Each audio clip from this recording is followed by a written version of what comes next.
There's a pretty one, Ulysses.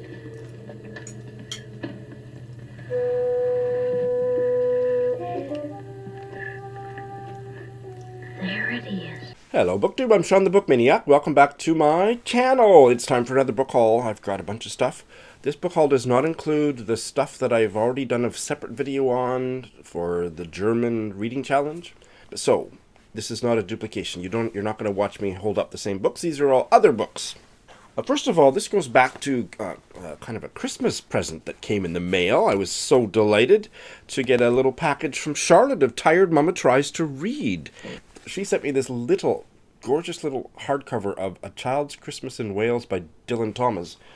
One of our bonding moments early in our friendship was me telling her that my aunt loved this poem so much, and when we would spend the few times we spent Christmas with her in California, she would always play this on the radio. It was Dylan Thomas reading this poem. It was a record that was always played in America on the radio at Christmas time, apparently, because I have very fond memories of listening to it with her.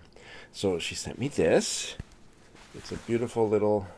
Actually, now that I don't know what it is. Well, I obviously forgot that it's not a poem. It's a story.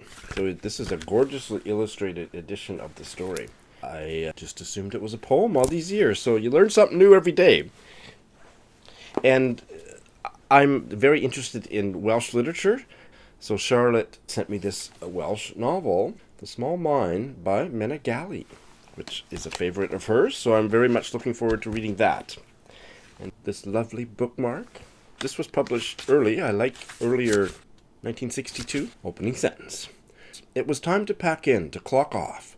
Joe Jenkins, on his knees in the small coal on the floor of the stall, reached for his jacket. Next I have Ngugi wa Thiong'o's second novel, The River Between. I read his first novel, Weep Not Child, about a year and a half ago, and it blew me away. And I've read one volume of his autobiography, but I want to continue reading his novels in sequence. And I didn't know until quite a while after this book arrived in the mail and was sitting on my pile that it is about the conflict between the fiery Christianity of the Christian missionaries among the Gikuyu people in what is now Kenya, and the Gikuyu people's magical customs, including female genital mutilation. So it's going to be absolutely fascinating. Gods with a Little G by Tupelo Hassman.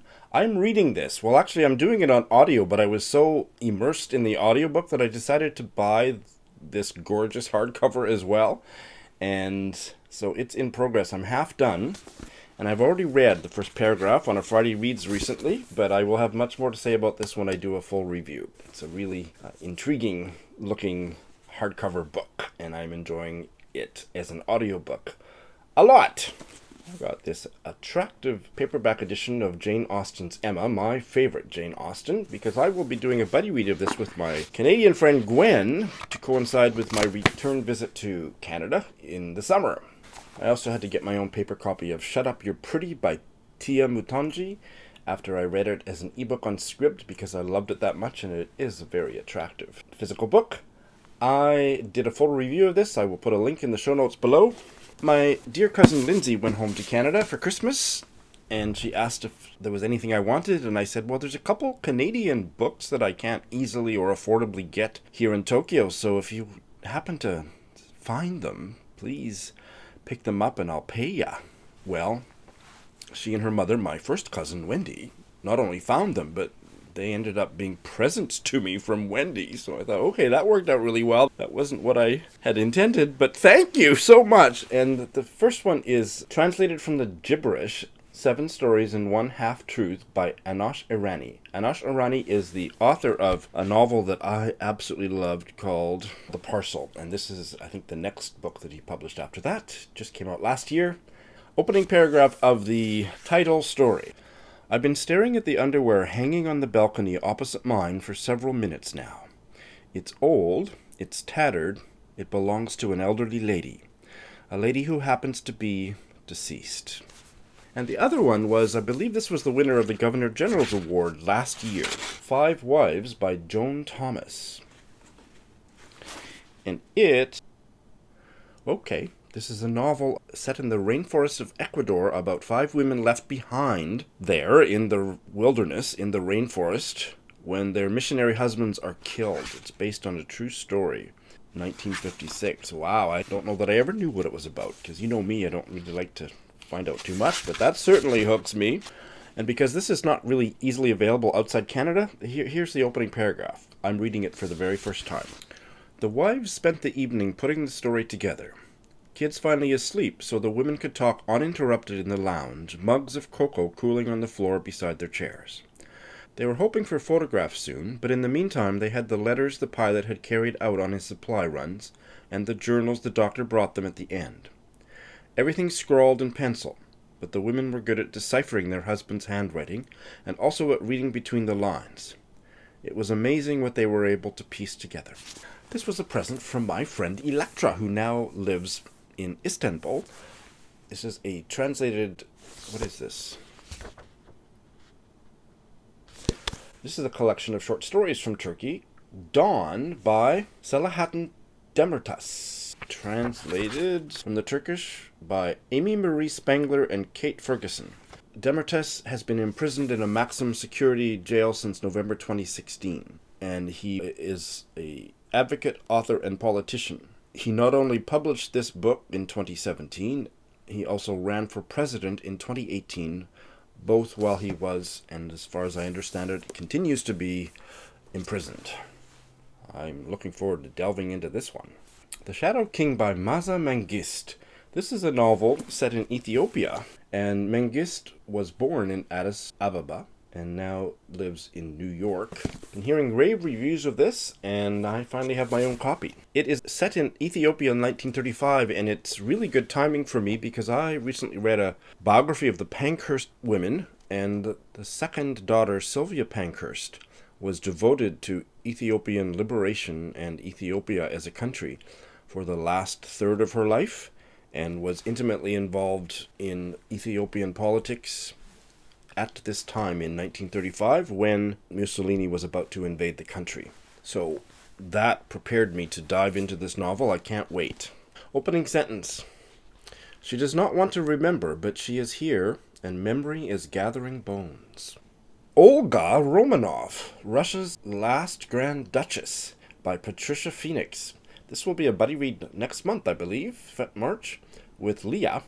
And I found out about Grand Duchess Olga when I read the Queen Mary biography last year. I don't remember the title. I'll put a link in the show notes. But Olga was Tsar Nicholas II's youngest sister. And after the Russian Revolution, she went into exile, and she and her husband ended up in Canada, near Toronto, I think. And they were farmers. So just a fascinating story. I can't wait to find out more about their lives. A collection of short stories by Curtis Sittenfeld. You think it, I'll say it. I bought this because one of these stories, The Prairie Wife, was anthologized in Roxane Gay's Best American Stories 2018 that I did a buddy read with Heidi of My Reading Life, and it was my top story not only from that book but for all of last year. And based on that, it was my first ever anything by Curtis Sittenfeld. I wanted to get the collection. The Faulkner by Dana Zapnick. When I went to the 20% off book sale just after New Year's, I did a page 112 test, and this one didn't make the final cut, but I forgot to put it back, so I ended up buying it. I didn't hate page 112, but it was my least favorite of all of them, so let's see if it's any good. Zapnick is a native New Yorker, lives in Manhattan, and this novel is set in New York, 1993. A street-smart 17-year-old protagonist. She's the only girl on the public basketball courts. Lucy is her name. Her inner life is a contradiction. Okay, well, the opening paragraph is quite beguiling, so here it is. The ball is a face, leathered and weathered and pockmarked and laugh-lined. No, it's not a face. It's a big round world with crevices and ravines slithering across tectonic plates.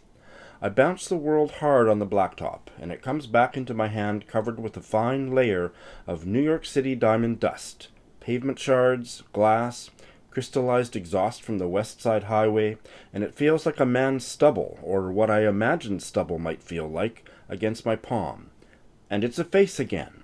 I bounce the face, and it's back in my hand, and it's something else. A sun. A red terrestrial planet. an equidimensional spheroid made of cowhide and filled with nitrogen and oxygen. Whatever it is, whatever I imagine it to be, I know it holds some kind of magical power. That is stunning. Well, I'm going to try this. Doris and I are non-committal about whether we're going to actually finish the Faber short stories because so many of them have been so awful, but we are going to do the Barbara Kingsolver one, published at the end of last year, Homeland. Bit of a birthday book haul here. Britta sent me a lovely package for my birthday. I'll show you the books she sent me. One is a book that she loved, and it's a Japanese story, but not easily available in Japan, and she read it and loved it, and she got me my own copy. I Called Him Necktie by Milena Michiko Flazar, translated by Sheila Dickey. I don't even know what language it was originally written in, with a name like that. Originally written in German. I could use this for my German readathon. Oh my! And it is about a 20-year-old Japanese guy, Taguchi Hiro, who spent the last 2 years of his life as a hikikomori, which is a shut-in. It's a big phenomenon in Japanese society. Young people that don't leave their room or their apartment for years. Hikikomori. So that's what this is about. I remember when Britta talked about it, I said, oh, that sounds fascinating, and here I am with my own copy, and I will be getting to this very soon. This one is a book of essays about gay literature. Love in a Dark Time by Kom Toibin. The subtitle is Gay Lives from Wild to Stonewall. Gay writers and gay artists. Biographical essays about them. And the thing is, when I opened the parcel, I thought, oh, this is fantastic, because I had a copy, maybe even a hardcover copy of this book on my shelf in Canada for years and never read it, and got rid of it and thousands of other books in order to move to Japan. So now I get a chance to read it. Thanks, Britta. I finally have my own paper copy of Helen Garner's absolutely phenomenal novella, The Spare Room. I did this as a buddy read with Natalie of My Reading Days, and we have a joint review, which I will post a link to, and I did that on ebook and really needed my own copy because it's a book that I expect I will be returning to again and again. I've had my eye on this for a long time, and the shopper in me was waiting for the price to come down, and I was able to get an affordable copy of the hardcover just yesterday. Here Comes the Sun by Nicola Dennis Benn. This is a lesbian Jamaican novel that I've heard good things about. I've been exchanging Voxer messages with Cousin of Always Doing recently. We're going to meet soon. And one of the projects we discussed was doing a buddy read of Vita Sackville-West's last novel. It's actually a novella, No Signposts in the Sea. She had a copy, and I said, oh, I'll get a copy. So here it is. It just came yesterday. Published the year before her death. It's about the last voyage on the sea by a man who knows that he is dying. Opening paragraph. We have now been at sea for 3 weeks. It may have been a foolish idea of mine to follow Laura, but I never hesitated when I realized I could watch her daily for 2 months, perhaps more, perhaps less. It was the solution. And finally, this was a birthday present from my husband, Kenji. We celebrated my birthday a week late. We did a bunch of shopping and going out and about and eating at this restaurant and having lunch and dinner out, and going to new neighborhoods in Tokyo, but one stop was the bookstore, where he said part of your birthday present is one book only. So I chose Babylon by Yasmina Reza. I did a play of hers on audio. It's the only thing I've read by her, but I loved it. I don't remember the title of that. I'll put a link in the show notes. And so I've always wanted to read more by her. Babylon is about a woman whose curiosity and passion far exceed the borders of her middle-class life. Reza is a interesting writer. She's a French playwright, actress, novelist, and screenwriter. Her father was a Russian-born Jew, and her mother was a Jewish-Hungarian violinist. But she herself was born in France. All right. Pretty good, hey? Thanks for watching.